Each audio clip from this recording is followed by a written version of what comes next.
नमस्कार मित्रांनो, आताची महत्त्वाची राजकीय बातमी. एकनाथ शिंदे यांच्या गटाला सर्वात मोठा धक्का. शिंदेंचे जुने सहकारी यांचा झालाय दारुण पराभव. भाजपाने विश्वासघात केल्याची या नेत्याची मीडियासमोर कबुली. सकाळची आताची महत्त्वाची ब्रेकिंग न्यूज.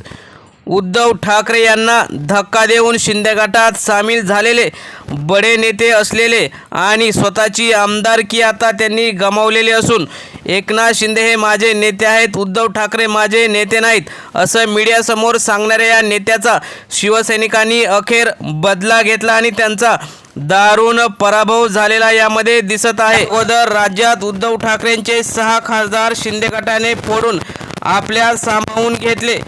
त्याचप्रमाणे आता विधान परिषदेचं मतदान 18 तारखेला झालं होतं. त्यानंतर निवडणूक निकालाची प्रतीक्षा सर्वांनाच होती. त्यामध्ये अनेक ठिकाणी एकमेकांविरोधात भाजप आणि शिंदे गटाच्या नेत्यांनी आपले उमेदवारी अर्ज भरले होते. नाशिकमध्ये तसंच झालं आणि तेथील दबाव आणि इतर जे काही राजकारणामुळे राज्यात पूर्ण चर्चा झाली होती. अशा ठिकाणी शिंदे गटाचे उमेदवार असलेले आणि अगोदर विधान परिषदेचे आमदार राहिलेले नरेंद्र दराडे यांना सर्वात मोठा धक्का बसलेला आहे. तेथून भाजपाने दबाव टाकून त्यांना पाठिंबा द्यावा यासाठी भाजपाने त्यांचे उमेदवार असलेले आणि अपक्ष असलेले गोकुळ गीते यांना सांगितलं की दराडे यांना पाठिंबा द्यावा. त्यामुळे दराडेंना आपला विजय सहज होईल असं वाटत होतं. परंतु दराडेंना आता मात्र पराभवाची झळ चाकायला भेटलेली आहे. कारण नाशिक स्थानिक स्वराज्य संस्था मतदारसंघाच्या विधान परिषद निवडणुकीत मोठी राजकीय उलथापालथ झाली असून शिंदे गटाचे नेते दराडे यांना धक्कादायक पराभवाचा सामना करावा लागला आहे.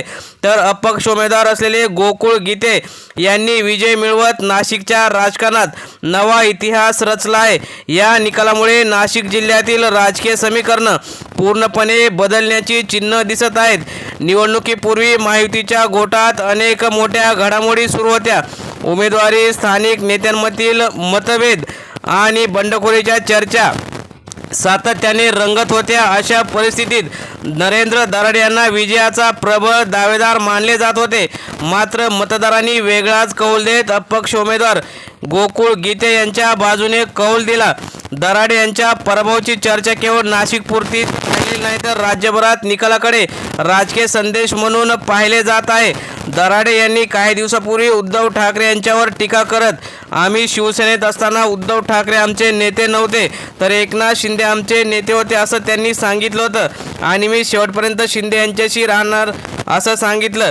परंतु त्यांना आज पराभव असा पाहायला मिळाला आहे की त्यांना उद्धव ठाकरे यांची आठवण नक्कीच झाली असेल. गोकुळ गीते यांच्या विजयामागे स्थानिक स्वराज्य संस्थांमधील सदस्यांचा पाठिंबा, जनसंपर्क आणि स्वतंत्र प्रतिमा महत्त्वाची ठरल्याचं राजकीय निरीक्षकांचं मत आहे.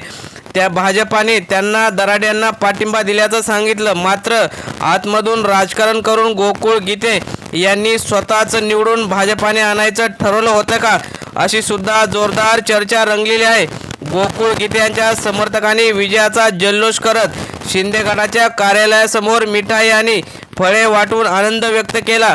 तर दुसरीकडे दराडे समर्थकांमध्ये निराशेचे वातावरण पाहायला मिळाले. राजकीय विश्लेषकांच्या मते हा निकाल केवळ एका उमेदवाराचा विजय नसून नाशिककरांच्या मतदारांनी दिलेला हा स्पष्ट राजकीय संदेश आहे.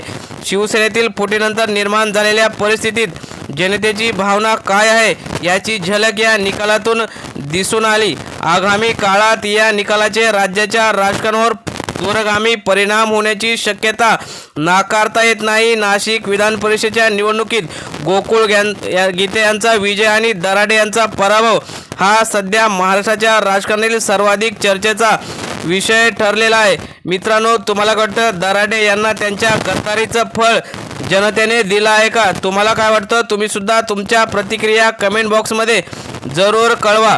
धन्यवाद. जय हिंद, जय महाराष्ट्र.